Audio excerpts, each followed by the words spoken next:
Welcome to the Lifewriting podcast, where married authors and screenwriters Stephen Barnes And Tananarive do talk about writing during stressful times, breaking into Hollywood, and balancing life. every week, as you know, we share more tips on how to build a better life while you create your dream projects. And as you know, just a single sentence a day gets you started. Life writing is the application of the tools of writing to life and the tools of life to your writing. Yes, so here we are with another podcast. Great to see you, darling. We had a good meeting this morning about a bunch of stuff that we will have. There was a little bit of this, but that's okay. Can't be afraid of this. A bit of what? Yeah, a little conflict, a little trying to work out why you wanted to do one thing, why I wanted to do something. It's important to look at the values and beliefs underneath the decisions we make so that we can be on as much the same page as possible. That's true. And that's why there's one person that's always the lead in every project and they get the final say. So Right. we can talk all we want, but there's always a clear winner. So in any case, super excited about today's guest, Akela Cooper. Yay! And we'll tell you a little bit more about her a little bit later. But first, a quick catch up. It seems like we only recorded a podcast 2 days ago, honey. So, Yeah. So I don't. We need to start stacking these up a little bit so we're taking more time in between them. But on the other hand, if we did that, then we wouldn't be able to talk about what's been happening in the in intervening days. So in the intervening days, what are the things that jump out to you? What have you been doing, hearing, reacting to in your life and career? I have been super excited. You know, we spent a lot of time talking about meetings that we're taking and things that we're doing and really high profile projects that we're dreaming of. But I'm very excited that I got a couple of days, quote unquote, off last week to really dig into a short story that I'm working on. I have a short story collection that will be coming out next year.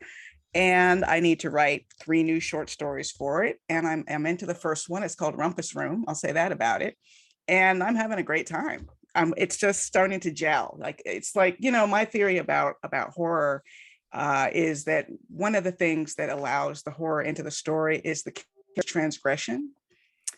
And I had created such a strong transgression that I really didn't like her. You know, it was like, well, who cares what happens to her?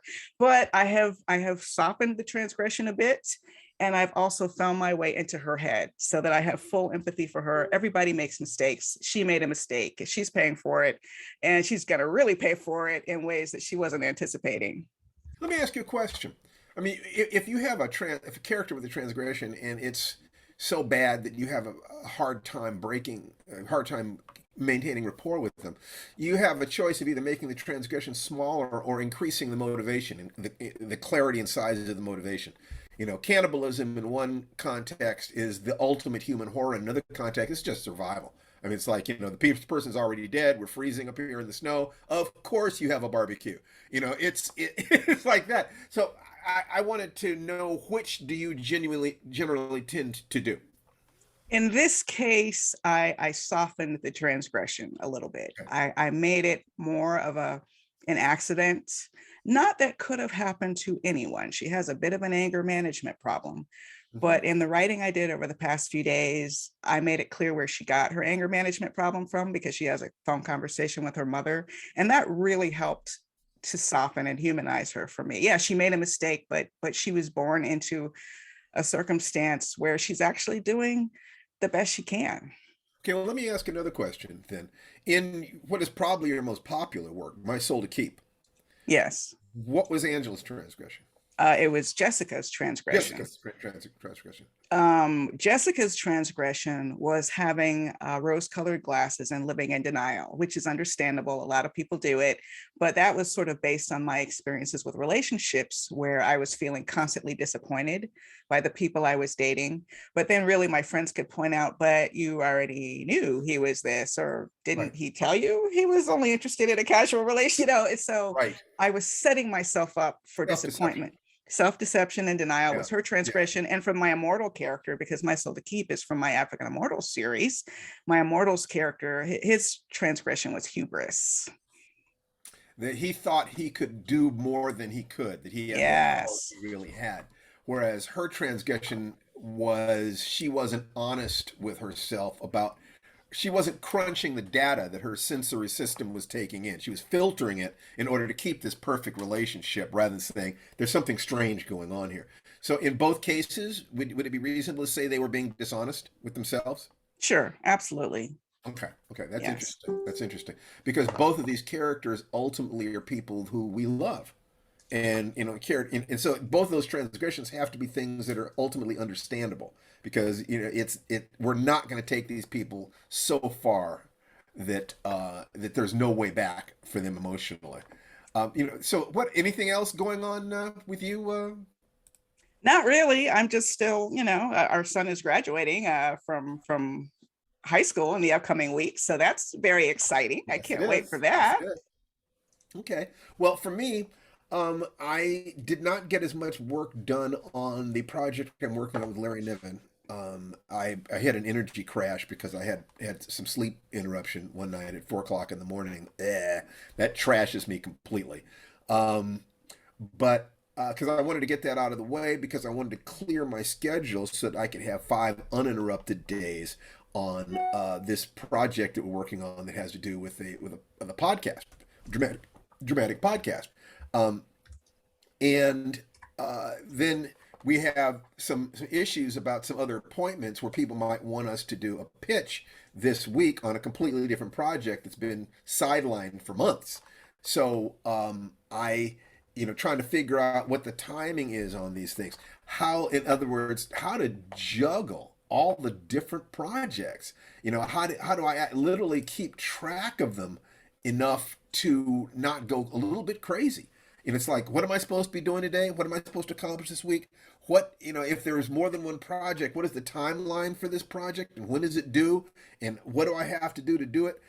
Those things, I have to get as many of those things out of my head and onto the page or a chalkboard or index cards or post-it notes or something as possible so that it's just not just running around behind my eyes because I work very well when I have a sense of what is it that needs to be done. So I think I've been trying to figure out how I'm going to organize all these things. The graphic novel, the podcast, script, television show, potential movie. These things. Each of them requires a different way of approaching the issue. Each of them are different forms of the same process, which is storytelling. But I think that I have my hands on a way of using a tool that I've already played with, which is, my journal. I use my journal for a lot of things, but I think I can use it for more. I think I can use the monthly calendar and write in, okay, this is the project. Each day I write the name of the project on represents 5 pages of work that need to be done. So I can literally count them. If it's a 120-page script, then that requires 24 days of work to create that first draft. And if I'm doing it every day, I can do that in a month. If I'm doing it every other day, I can do it in 2 months. If I'm juggling 3 different projects, it might take 3 months, but it gives me a sense of this is how I'm spending my time every day. Because ultimately, all I have is my time and my energy, and I have to prioritize my family first, or things are going to go sideways fast. Like you said, Jason's out of school, in 2 weeks. So this is a crunch period par excellence. It's a great period though. It's full of Yeah. possibilities. I'm so excited that we are going to be introducing our guest. This is someone I have Yay. been admiring from afar. I'm so glad that she's actually going to be on the show. Akela Cooper is the executive producer of the new Paramount Plus series Star Trek Strange New Worlds.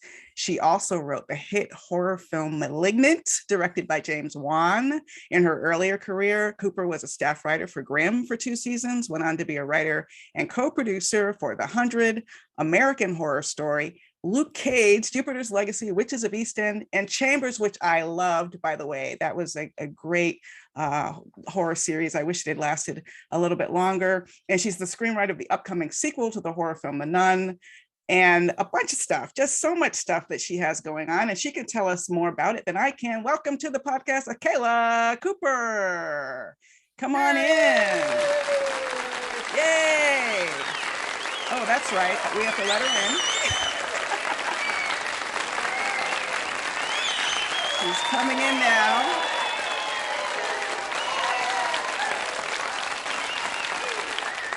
There she Yep, there she is. is. There There she is. she is. How are Hello. you? I am well. How are y'all? Very Doing well. very well.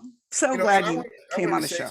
something that I've been watching social media, and I've been watching people's reactions to Star Trek Strange New Worlds. And one thing I have been hearing people saying over and over again is it feels more like the Star Trek they grew up with than anything that has been done since Deep Space Nine. And what I wanted to know did you deliberately do that? How did you do that? Because you seem to be making the core fans happy. How are you Uh, doing this? yes, that was a deliberate choice. I'm sure it was made before I was brought on. And Akiva Goldsman wrote the pilot, and the show was picked up. Secret Hideout, which is Alex Kurtzman. Yeah, that was the decision that they made, that they were going to take these characters and hew closer to the original series this time, so we get more, one-off episodes, which pretty much they're all one-off episodes with some serialized character development throughout the series. But yeah, no, I was super excited when it was proposed to me, and I was like very eager to work on the show. And Fantastic. I have to say, I watched the pilot today, full disclosure, but I was hooked, and I watched part of the next episode too, even though I was only going to watch the pilot. And I had heard people talking about their emotional reactions to seeing Uhura, young Uhura in particular. And I was like, okay. But then I saw it and immediately tears in my eyes. Like every time she came on screen, tears. I was like, what's going on with me? And I'm thinking maybe it's because I grew up watching that original show, and I had a Black woman give me permission to envision myself, as part of a starship crew, just as a matter of course, growing up, and how meaningful that was to me. Or I teach it a little bit in my Afrofuturism class. It's so interesting that Nichelle Nichols was playing Uhura at roughly the same time. You had these Black women behind the scenes at NASA, the Hidden Figures ladies, literally helping us go into space at a time when my parents were agitating and fighting and risking their lives for just basic citizenship rights, the right to vote, the right, and how meaningful that imagery was. We didn't know about the Hidden Figures, but we knew about Lieutenant Uhura. Have you noticed this reaction to Uhura too? Yes, it was a reaction that I had to Uhura and to Geordie LaForge and to Captain Sisko, who is like, once he went bald and grew that goatee, it's like, there's a captain who looks like my dad, Right. Like in the future running things. It was revelatory to see that. And I talked about this when we did Star Trek Day last year, how important it was for like my parents, especially in my generation, to know it's like can we curse on this? I forgot to ask. Yes, you can. Give it an explicit warning. Curse away. For all of us, it's like, it was important to know this, like the shit you are going through now pays off. Even though it's like it's in the fantasy and it's in the show, because at the time it's like with science fiction, you rarely got to see yourselves in the future. Like Black people were not in the Jetsons. We were not in the Flintstones, so it's like, we're not in the past, we're not in the future. Where are we? Right. We're like in this, miserable, hard present, for my parents' generation. And to like see that, and it's like, no, it's like the world gets its shit together. You've got Russians, you've got the Japanese, you've got a Black woman on the crew.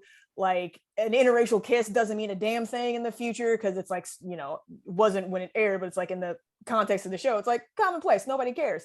Right. So yeah, it was kind of like that subversive message that's just like, there's a future for all of us where there is no more strife. You just got to keep going and you can get there. Like, hopefully at least, younger generations, which, we were doing this show in the summer of 2020. And so for that, it was also kind of frustrating for me and some of the other writers of color on the show. It's like, this shit is still happening. We're still going through this. And it's like, but at least we can, point to Star Trek. And it's like, no, we're still going to give people that light at the end of the tunnel.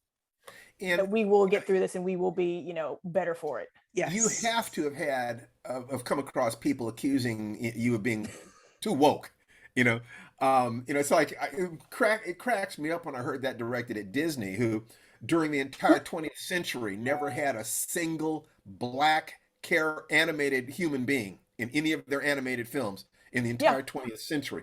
And nobody even noticed that. But if you have diversity now, then they're being woke. So clearly they're preferring literally to remain asleep. They're saying, Yes. let us have this dream of primacy, that we're the most intelligent, beautiful, brave, sexy people in the world, and the entire universe revolves around us. That, I have to think in some ways it must have felt great to have that delusion. I mean, what does that even, does that feel like being a baby and the whole family standing? I have no idea. I can't imagine. So cute. I don't know. I can't imagine that perspective. Because also it's like, have you seen Star Trek? They literally had an episode in the original series where the characters, the aliens, had half white, half black faces. Yes. And it was all about, it's like, if anything, the original series was like, I don't want to say preachy, but it was like, it's very obvious. But they both of those aliens were played by white actors. Yes. Had one of those aliens been played by a black actor, that's how they would have done that today. And then people would have been complaining that it was woke. It's like, but it's like they were still talking about racism within the context of the future. Kirk and Uhura had the first interracial kiss ever that made it to national television. Right. And again, you had Russians at the time when we were just like post World War II. It's like, we're not in the Cold War yet, but we don't trust you. Listen, even today, and a Japanese man post World War II. Yeah, and there were people who felt that Spock looked demonic. I mean, you had yes, the ears. Because of the ears and the slight green tinge to his face that they had at the beginning. So it was seriously bucking what had been on television before that period. Can I say it would feel edgy having Russians on the bridge now? It did in the present day. Yeah, it really would. It really would. Unfortunately, everything old is new again in that sense. So I'd like to know something about your creative process. If you knew that what you're being tasked with is to deliver the same values and emotional experience of the original show, the thing that started this all, how do you hold that in your heart and your mind in order to begin the process of actually creating? Because you were not frozen by that task. Some people would get totally blocked. I can't do this. It's too important. You clearly have risen. See, look at that face that you made right then. It's like, what are you talking about? So you're, in that sense, in this context, you are a winner. You're a person who can take that stress and turn it into excellence. How do you do that? Well, it helps when you have like a great staff around you, and like this is one of the everyone was like incredibly honest on the staff, which I think helps, and we had two showrunners who were willing to listen. It's like, hey, maybe not this direction, maybe that direction instead. And we were given rein to explore these concepts and these options from our perspective as it would play into the future. And now I have to say, it's like, it wasn't until later that I realized, I'm like, oh, they're dropping in footage from the January 6th insurrection. Wow. Like that was a choice that was made, in post, I think, or when they were editing it together, what footage would be used. Cause again, this was, 2020. And I don't think that decision had been made at that point, but it was just like, it's great when you have people that you can lean on for help and emotional support in the room. And there was rarely pushback from, I guess it's Paramount. It was CBS All Access when we were there. Right, now it's Paramount Plus. Yeah, I call it, I'm talking about the corporate, like the corporate. Yeah, like I guess it's Paramount. And they let us explore these, and they let us do what we were gonna do. So kudos to them. But yeah, it was never one of those. I'm like, we can't do this. I can't like sit at my keyboard and write this. It's like 103, which airs this Thursday. I wrote with Bill Walkoff, and just as like a writing partner. Like we're not normally writing partners, but like a lot of people were paired up this season. It's very easy to talk to him. He's a white guy. Very easy to talk to him about like, what we needed to put and not put in our episode. And that's all I can say about that right now until you guys see what the context is. But we do kind of touch on, prejudice in the Federation in our episode. So yeah, it was like, I don't want to brag, but like, we had no problems. So let me ask you another question then. But in terms of the hero's journey, I would suggest that what you just said is allies and powers. You need to be surrounded by the right allies. Yes. I'm going to I have a question, but I've been talking a lot. Tananarive, there's something you wanted to say, sweetie. Well, I was thinking about that January 6th footage you mentioned, and I'm thinking that was in the pilot episode, because, and it was interesting for those of you who haven't seen it, it's in the context of whatever happened to the United States? Whatever happened to planet Earth? You know what I mean? And this footage is showing rebellion is sort of drawing a corollary between the civil unrest on Earth and the civil unrest in this other planet. And I was like, oh, okay, we're going there. I noticed. Yeah. And it was also, again, like when we wrote this was 2 years ago in the summer of 2020.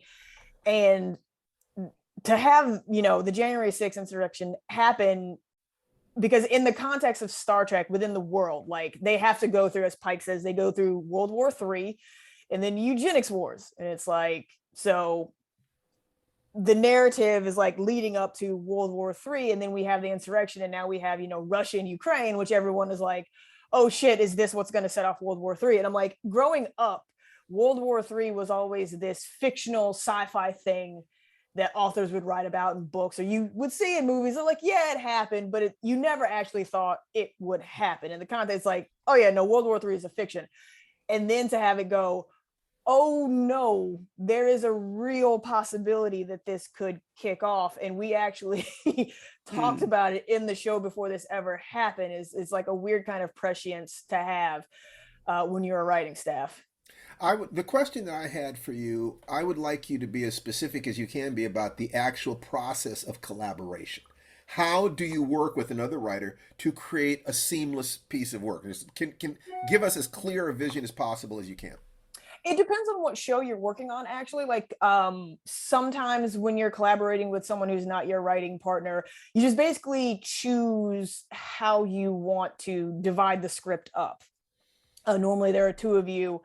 And so it's either by stories, like you have A, B, and C stories, and then someone is like, I'll take the A story, I'll take the B story, and then you split the C story. What Bill and I did, and later on, what Onitra Johnson and I did for episode 108, we just half and halved it. So Bill wrote the back half of 103, and I wrote the front half of 103, and then we put it together. We Frankenstein it, as we say, together, and then we both read it, and then we come together on like a Zoom call like this. It was pandemic, and we give each other notes and we talk it through, and then I, as the senior writer, will take that and then do a pass. We'll read it again, give each other notes, do another pass, and then I'll send it off to our showrunner, Henry Alonso Myers, who takes it pretty much, he can take it from there and do his pass, or he can choose to give us notes, and then we'll execute those notes. And as we're executing the notes, we're also just like continuing to work in our sections that we've assigned ourselves. And then at some point after we've done that, it goes to our producers, which is Secret Hideout. So Alex Kurtzman and his producing partners will read it, give us notes. Bill and I will do the notes.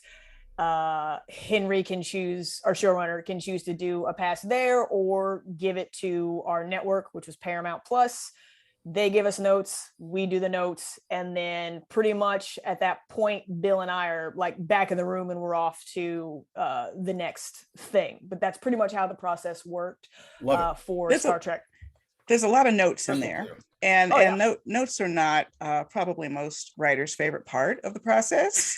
I'm wondering, how do you navigate notes? It's great when you think they're good notes. I love good notes. It's like, oh, you see things in the script I didn't even see. Yes, that's exactly what I should. But then there are the notes that sometimes you don't like. How do you navigate conflicts over the notes?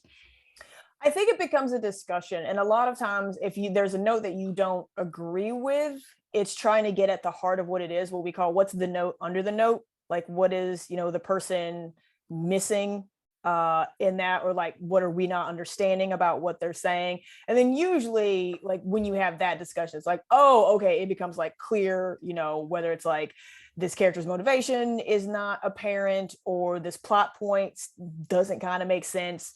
If it's something that you want to fight for, then again, it's talking it through and making sure the reader understands what you were going for. And if they don't, then that's up to you to go back into the script and make sure what you are trying to get across is understood to the readers. Because a lot of times as writers, we know what we mean in our heads. and like we'll shorthand it on the page, and then someone is like, wait, what? I missed this. And it's like, how could you miss that? I know what it is. It's like, oh wait, no, they weren't in my head when I wrote this, so of course they don't know the intention. So it's like hopefully a lot of respectful conversation and talking it through, and eventually you will get there. Though sometimes when you are working on things that are not yours, like, you know, shows and whatnot, you're going to give either the showrunner or the executive producers or their studio execs what they ask for. That's sometimes a battle that you just lose. True. Let's clear all of them away for a moment. You're writing for yourself. You're sitting in front of the computer. Mm-hmm. What is your process? You know, there's something that you want to write, a script that you want to do. What do you go through internally or externally to set yourself up to do the best work you're capable of doing? Oh, I want to say a prolonged process. I usually just, whatever idea has popped in my head, I'll usually just let it sit and see if there's actually anything there. Because no, I think in trailers, I think in scenes. And so usually it's like, okay, I've got that scene. It's not a movie. There's that scene, still not a movie. Oh, I have an ending. Okay, but how do I open it? And then like once I kind of have like a general beginning, middle, and end, like if I don't have an end, I'm not writing anything. Once I have all that, then I start just like jotting down notes. And I like to write by hand when I do this, just all of the stuff that I know I want to like put in there. And again, it's like I'm also listening to music, looking for songs that inspire more thoughts and more scenes and, you know, more moments with characters, more like, you know, snippets of dialogue, write those down. And then once I feel like I have enough, which is probably like a couple of pages in like my little notebook, I'll just, you know, get out a legal notepad, sharpen a pencil, and just like start writing the scenes that I know. And I'll try to do it in order, but basically it's just get the scenes down. Once I have that, I'll put them in order, leaving like gaps in between the scenes where it's like I don't know what's in between this and that, or I don't know necessarily how act one is going to end, and I just keep filling it in up until I have a general idea of act one, act two, act three, and then I'll go back and get a new notepad and a new pencil, and then I'll start writing the outline by hand. And I do that because I find writing by hand helps me generate thoughts as I'm writing, whereas typing doesn't necessarily do that. And it's also, you know, like you're just staring at a screen. And so I'll handwrite the outline. And once I have that, then I'll type out the outline and see if anything new comes in there. And pretty much once I get to the script, I try to have as much as possible in the outline, so I don't have to do too much thinking in the script. Just get on the page and let it flow and know where I'm going, and then write the draft, send it to a friend or my reps for feedback, and keep hammering it from there. That is fantastic. I love that you use the legal pads. Mm-hmm. Maybe that goes back to childhood for you, because I started writing on my father is a lawyer. So I started writing by stealing his legal pads and filling them up. Maybe that's part of that flow creative connection for you, is going back to childhood. But I find that fascinating. I could never write by hand now. Look, my handwriting is terrible. What you just said right there, I hope that anyone who wants to be a writer will back that up and listen to what you just said again.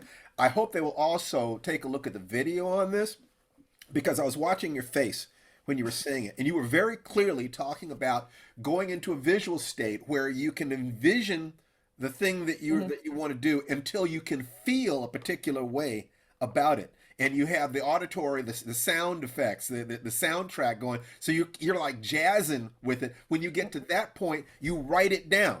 You with your pencil or pen on a legal pad, which is the way you learned how to write when you were a little girl. Yeah. You're going from visualization and auditory into the kinesthetic of writing it down. Once you've done that, then I watch you. You looked straight at us when you said that. That meant that you were all connected, all those things. Now we're looking at your adult, self. You're saying, I'm ready to go. You type that out, and then you start expanding it. What you just did right there was the behavior and thought patterns of a professional who is in control of her creative flow. Well done. That was excellent. Loving it. We Oh, love it. It took me a while to figure that out for myself, like what works and what doesn't. Like some people, like get a recorder or whatever, or like voice memo on your phone, that helps them. But yeah, I just realized, I can't remember exactly when it was, but it's like, oh, hey, I think more when I'm writing by hand. Yes. And I'm thinking clearer. Okay, then I just need to write, like, I don't do this for pro stuff, by the way. Like Star Trek, I was not writing stuff by hand. Then again, we had a writer's room where, we were breaking everything together. So then it's just like, go off and type the outline. But yeah, my personal process is my personal process. I would love to talk about you're a genre lover. You're all over the place with genre. You're doing science fiction, of course, horror with Malignant. And I as a horror head, I just have to talk to you about that relationship. If you have a favorite between science fiction and horror, is it even fair for me to ask that question? And where did your love for each of them or for genre in general come from? I don't really necessarily have a favorite, because I think horror and sci-fi are those two twin stars that can, like, they're like chocolate and peanut butter. You can combine them easily. Exactly. Like Aliens. Yes. Like, that's science fiction action, but the original Alien was sci-fi horror. Yes. And it worked. Absolutely. Lovecraftian, horror. The thing that you did not know. Yeah.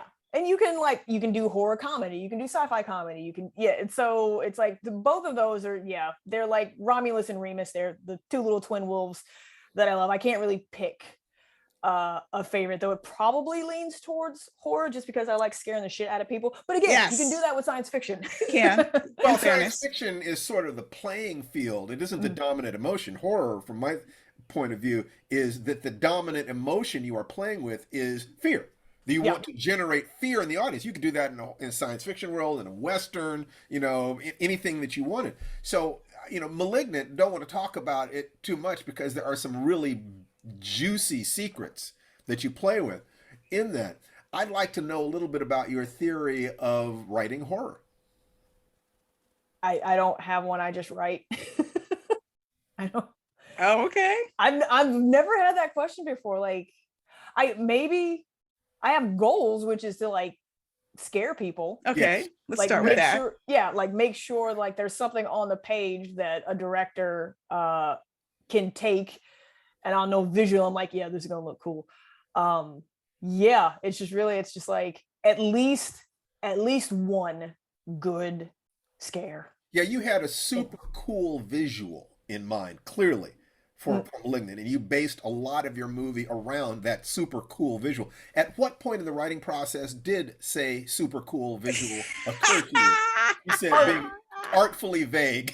It was there from the beginning, because that super cool image was what James Wan and his producing partner, and I guess collaborative partner, creative partner, Ingrid Bisu, who is also his wife, they brought Malignant to me. Excellent. And it because I'd already written a movie for the guys at Atomic Monster, Megan, which comes out next January with Allison Williams.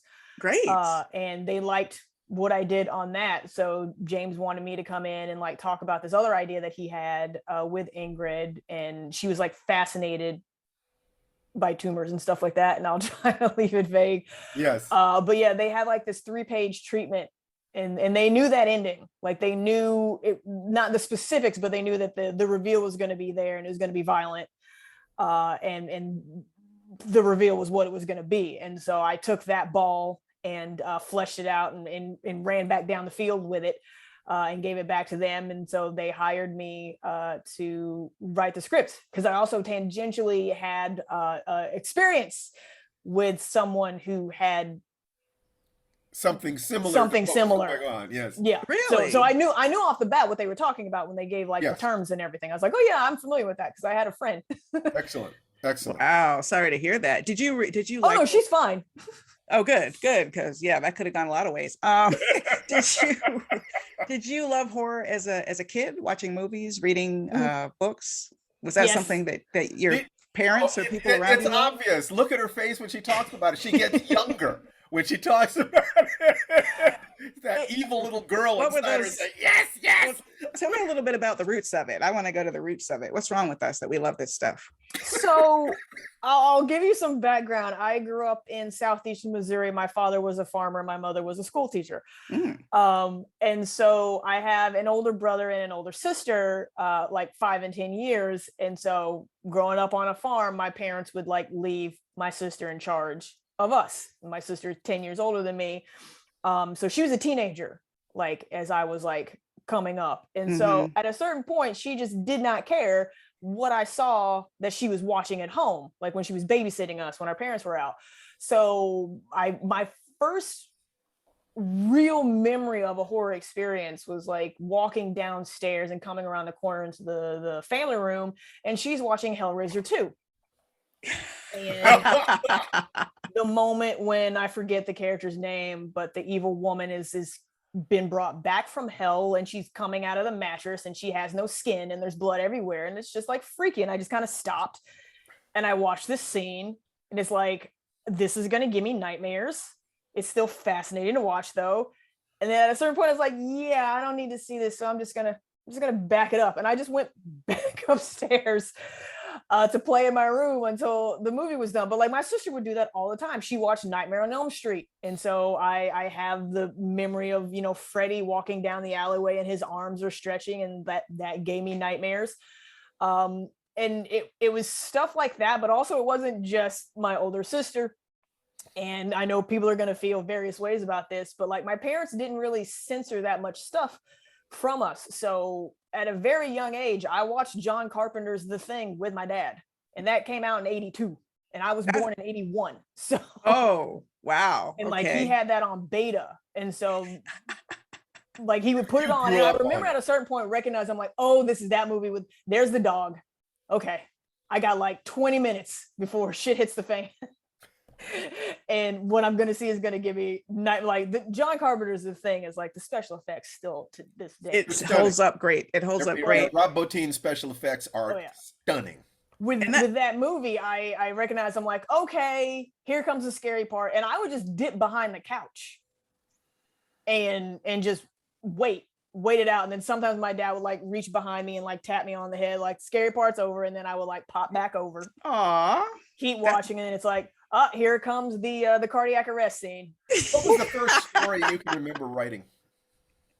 The first horror I can remember writing? Yeah, the first story you can remember writing. Story. Oh, it was a short story that I think I wrote in like 3rd grade about a little girl whose parents wanted to go to some hoity-toity classical music concert, and she didn't want to go, so she tries to like fake an illness or something to get out of it.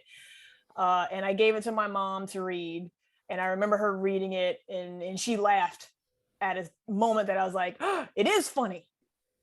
Awesome. Were the characters black? That's great. I didn't necessarily make them, I didn't like write in my little 3rd grade handwriting, they are black, but it was clearly our family, and that little girl was clearly me. Got it. I didn't specify that they were black, I don't think. But my mom laughed, and I was like, oh, I might have a knack for this writing thing. Okay. And then as I was growing up, like English was my favorite class, and I had a white grade school teacher, Mrs. Palmer. Shout out to Mrs. Palmer. Hey. Who like when she would give us writing assignments, like creative writing assignments, I loved it, and like I excelled at it. And she asked to keep my work, which she then used subsequent years to like show her students, is like, when I give you this assignment, this is what I need you to aim for. And to have like a white woman outside of my family go, oh, hey, your stuff is good, can I keep it and use it as examples? It's like, oh, I do have a name for it. Not that I didn't love my mom, but at a certain point I recognized, I'm like, my mom's my mom. Validation. To have some sense that somebody outside your family who has no obligation to love you or support you sees you and wants what you've got, that's critical. It's critical for us to find those mentors. It is, and usually they're English teachers. Quite often, you, yeah, mine was Mrs. Otterness, English teacher. She saw me, and it made all the difference in the world. Mrs. Harris, fifth grade, let me read my stories in front of the class. So, Yeah, so I had to get up and like read the stories in front of the class, which I'm just like, do I really have to? It's like, yes, they're good. It's like, oh, well, that's so great that you got that validation and support so young. And looking at you studied creative writing at college, then you went on to study screenwriting and film at USC, from what I understand. Yep. How would you say the industry has changed in the past 10 years? And hearkening back to Steve's question about race, because I know oftentimes coming up in television and movies, you're not writing Black characters, and now you're having some opportunities to write for Black characters. What kinds of changes are you seeing in the industry as they impact you and your work? I will say, like, in the last 10 years, unfortunately, it's gotten a lot harder, especially for newer writers to break in, like the kind of collapsing of the industry into IP makes it very difficult, especially for like newer voices, because there's only so many IPs that are people of various colors. And a lot of times, Marvel is going to hire someone who's kind of established already before taking a chance on a brand new writer. So that's a tragic thing. It's like the obsession with IP that's kind of stifled the spec script market, and that gives people those chances to like write their stories about themselves. But you do kind of have like breakouts. Like I was really happy to see, Reservation Dogs on so good. FX, which finally, it's like I have like Native American writers who are friends who are just like, they'd been, struggling for years to get their stuff on the air. And it's like, once you have that one breakthrough, it's like, ooh, me. And I noticed that with like early on when I would pitch stuff, it would be white focused, and I was like, okay, if I get this, then I'm gonna have to like insert a Black character who hopefully does not die. Exactly. But that's the thing, it's like when you're writing for studio and they bring you on to like adapt something or write something in-house, like usually they're going to take that script and give it to a director, and then it's out of your control. That was one of like the stressful lessons to learn early on. It's just like, oh shit, like I can do this, but then I have no control over what happens to this Black character in rewrites when it's shot. But as things went on, like I'll notice like there was the beginning of a wave kind of like pre Get Out.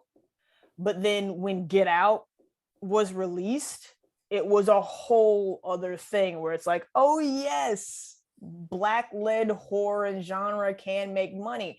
And it was like, great, because I have Black-led horror and I can pitch it now. But it's the thing where certain execs of certain hues, what they take from success might not be, oh, hey, we should give more people more opportunities to tell these stories. It's like, okay, well, Get Out was about Black trauma and suffering, and it spoke to a social consciousness. So even when I was in meetings with executives who were willing to hear those pitches, the first thing was like, so how does this speak to the Black experience? And these are white executives. Oh, what? Asking, how does this speak to the Black experience? And I'm like, well, I mean, it has Black people and their experiences. So, and the underlying, the note under the note is like, how is this traumatic?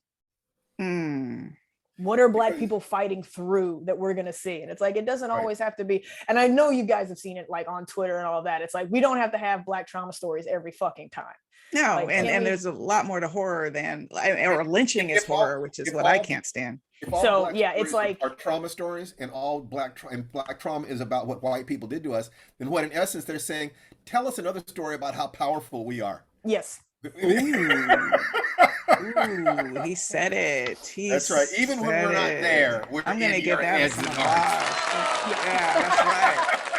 Got the crowd riled up with that one. It was a frustrating double-edged sword of like, okay, they're buying now, but it has to be this specific thing that like I'm not gonna speak to it, but also it's just like, yeah, I want to have different perspectives that we haven't necessarily seen of Black people. Again, I grew up in a small town in Missouri, like one of the reddest states we have now. And like, you know, growing up with like Black country folk, like a lot of times when I was coming up, what white people were buying in the industry and what you were seeing was like the inner city. Like once Boys in the Hood came out, that became the trope. Is That was like it. Black inner city life, and you never saw anything else. I didn't see people like me. And you know, in these meetings I'd be like, well, you know, like it can be kind of traumatic to be Black in the South, especially like right now, again, like just, you know, like trying to live day to day and dealing with racism and like that, you know.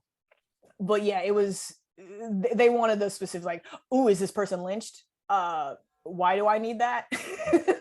You know what, also, Akela, what's really frustrating along with that is while they're making Black artists jump through those hoops in order to cash in on how profitable it is to have an inclusive film, they will cast a white screenwriter's characters of Black, you know, Black or other ethnicities in a heartbeat. Yeah. Right? They're not having to jump through that hoop. But at the same time, you could also just give maybe a script that isn't about so-called Black trauma to a Black creator, the same way that script wasn't about Black trauma. But now you've included a problematic aspect because this white screenwriter wasn't picturing the character Black, and they've introduced something that's problematic. Oh, I've had to do those rewrites. I mean, I've been brought in to rewrite the character that was white that is now Black. But I guess it's a good thing that studios are recognizing that now. It's like, yeah, we probably need to have someone who, you know, fits the definition of this character to take a look at this character. I mean, so that is progress. Just 3 white guys, you know, trying to write this experience. But it's everything that you have done, Akela, everything that you have written that has actually made it to the screen, small screen or large screen, what would you say is the single piece of work that if someone watched it, you would say, you know me? I haven't done that yet. You haven't done it yet? Wait, there must be something that is more that way than the other material. It speaks from your heart. That speaks from my heart would be episode 8 of Strange New Worlds, which airs June 23rd, I believe, if the schedule follows. And you'll be surprised because it's not horror. It's just fun, and I'll talk about it when it airs. But it's incredibly personal to me, and I'll say, like, this is basically a love letter from her daughter to her parents. Yeah, well, I mean, I take a look at your space there, and it's playful. It's a little girl space. It's full of toys and plush things that you can touch, and images of things that are horror. But Aliens was not a horror film. It was about human beings rising to deal with their horror in a courageous way. So I have no problem believing that the thing that's closest to your heart would not be something negative and downer. That does not seem to be you. You smile. That comes out of you, and that's, when I say this, I mean it sincerely, that you have presented a beautiful example of how to do this and keep your light alive. Yes. So we wanted to add, you're so welcome, and thank you. And sometimes horror does that. Writing horror for me leaches out some of that pain and trauma to enable me to be sunny. I'm a smiling, sunny person. I don't want to be marinating in rage. It's hard. It's hard not to marinate in rage sometimes. But yes, it is. Well, how do you deal with the inevitable downturns emotionally? Just, if you're creating and you're focusing, how do you protect yourself? What are your rituals of self-care? Sometimes it's like if I'm not working, and I've been working on this because I realized years ago that I am a workaholic, and I'm trying to like find that balance between, it's like, and this is I think it's also an American capitalistic thing where it's like, if you aren't working, you're not productive, and what are you doing with your life if you're just sitting there? And it's like, sometimes it's okay to just sit and especially as a writer, it's like taking a break and letting your brain do other things, whether it's just like vegging out on the couch or taking a walk or listening to music, hanging out with, it's like, you have to feel that creative well. And that's something that my mom is always, she was like, don't get burnt out, and take a break, because you got to do things that help you feel your creative well. So I've gotten better with just taking time for myself, and also like putting boundaries with my agents, who are always very eager to make money, because like they don't get their commissions unless I'm getting paid. They will sell all of you that you put on the table. And there was a phrase it's like my agent and my manager would use. It's like, you're a machine. And early on in my career, I took pride in that. It's like, damn right, I produce material and I produce it, regularly, consistently. And now I'm just like, I don't want to be a machine anymore. I want to be a human being. And so I've been working towards, it's like, and again, I'm very lucky in that I have had the work that I can words are failing me now. Just kind of like space out is what I was looking for. Space out jobs at this point, so I don't have to take everything back to back to back to back to back while also working on a show. And so 2022, I was like, this is going to be the year where I just completely slow down. Like last year, I think I had like 11 projects in various stages. This year I only have 8. Oh, which is complete. So. May I suggest a different metaphor for you, one other than machine? I think that you could be a garden.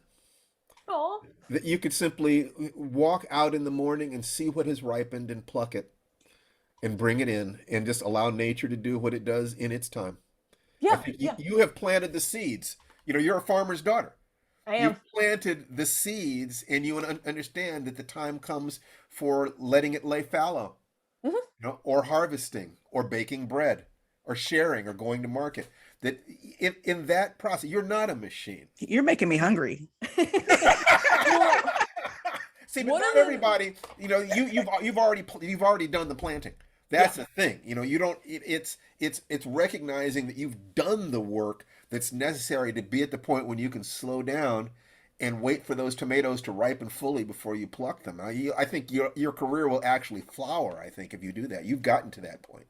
Oh yeah, and another thing I'm working on, just like mental health wise, is like taking breaks and not doing anything. I am really bad at relaxing. I came to realize it's like therapy helps, but it's like I don't know how to relax. Like even when I go on vacation, I'm that person who is like, okay, I'll go to the concierge. I'm like, I need you to give me the pamphlets because I need to find stuff to do. And so it's like I schedule things and I book things and I fill my day. So the last vacation that I took, when we remember last year when we all thought like after the vaccines, it's like, oh hey, this is going to be a great summer. It's cases are dwindling and hospitalizations are going down. So I went to Hawaii, which is my happy place, and I didn't take my laptop. I just had my iPad just in case. Oh yeah, okay. But I'm like, I am going to do nothing at this resort. Like reading books was like totally fine. It's like and it was 5 days. And at first it was kind of a struggle because again, I'm like, surely there's some it's like I read, I napped. They had a nice hiking trail that I would just like walk around and explore. And then I would go back, I would nap. I would and yeah, it was actually refreshing after a certain point. Did you get massages? You talked about getting massages. Yes. So as we all at some point like work at these desks and we hunch over, and no matter how much we try, at some point your posture is just going to be screwed. And so one of the things that I was trying to do before the pandemic was like regularly get massages, like get the knots out of my body, and like treat my body, because I also exercise, like I run. And so I know I need care in that way, like that maintenance, because like at some point stretching is just not gonna suffice. Pandemic hit, no massages, and so one of the things now that I'm trying to get back to is like find a place and find a space to like just get a regular massage, so I'm not as tense, even when I'm trying not to be tense. So yeah, that's one of the things that I know I need to get back to. That sounds great. Taking notes because what you're doing is working. So yeah, that's what my whole thing is. If you want to accomplish somebody, find somebody who's doing it and find out what they're doing and do that. Just really everything in my life. And so great talking to you, Akela. Thank you so much. Thank you for having me. What were you about to say? I was going to ask, where do you want to be in 3 years? Oh, I would love to have my own show, which will be a genre show. That is what I'm working towards. I would like to actually create and produce my own show. And then with features, I'm actually in the process of pitching a project now that I am super excited about.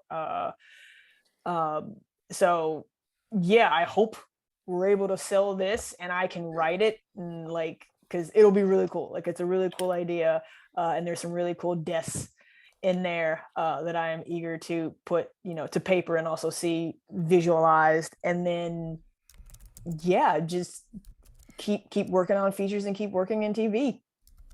Fantastic. Fantastic. Well, thank you so much, Akela. You've been such a great guest. And you can feel free to stick around, but we want to talk a little bit about our Lifewriting Premium program, because there's so many things that you said that really have to do directly with the kinds of things that Steve and I teach in our weekly digital download course that we'd like to tell people about. If you're prepared to promise yourself that you will write at least one sentence every day, if you will keep that creative space open to promise yourself that, we can guide you through finishing short stories and then longer projects and selling them and finding your way into career. And it comes from, the entire program came from interviewing people like Akela. I mean, seriously, and people who have succeeded, enough different people that we're able to find the commonalities in their experience. So every week we offer writing cues, audios, videos, homework. Just every week you'll hear from us, and then every month we choose one student story and we do a live Zoom hot seat, taking that story apart to show you how the principles of the hero's journey apply, not just to plotting or the process of writing a story, but also the process of having a healthy life. If you listen to Akela talk about not just the amount of work that she's doing, Akela rather, not just the amount of work she's doing, but how she stays sane in the midst of it and her struggles with that. If you listen to that, you will get hints of how people become self-destructive when they step off that path and stop taking care of themselves, or start caring more about what other people feel about the work than they care about how they feel about their lives. Yeah, so Lifewriting Premium, which is really the whole reason we do this podcast, to help people understand who we are and what we teach. It's those weekly modules. And you pace it yourself. So if you don't have a lot of time, you can just do the most basic level. But every week there's also a more advanced level where you can watch old lectures, read lectures. I've lectured at the Geneva Writers Conference. I've taught in MFA programs. And some of you might be like, well, I'm doing fine, I don't need that. But just remember that it's always so great to have a support group. So we are giving support through our teaching in the weekly modules, but we also have a social media page where people can say, hey, right on, what are you working on? And we have it priced so that it is affordable. You might, if you've been through a writing program, you know how expensive school is. So this is only $27 a month. And of course, you can quit the program at any time, but hopefully you'll stay in for the entire year, because we really believe you can transform your practice and have fun at the same time. That's what we want. Akela, it's been an honor and a pleasure. Thank you. This is a lot of fun. Thank you for being here. You are a great guest. And everyone else who's listening, go on and write the adventure of your lifetime. Just remember, you can do it one step at a time. Keep your dreams, keep your body moving toward it, and never, ever, ever give up. That is the most important thing. Believe in yourself. We believe in you. You can find out more about the program at www.lifewritingpremium.com. So we'd like to thank Akela for being our guest today. Thank you very much. Wonderful. Yay. Bye, everybody. Bye-bye.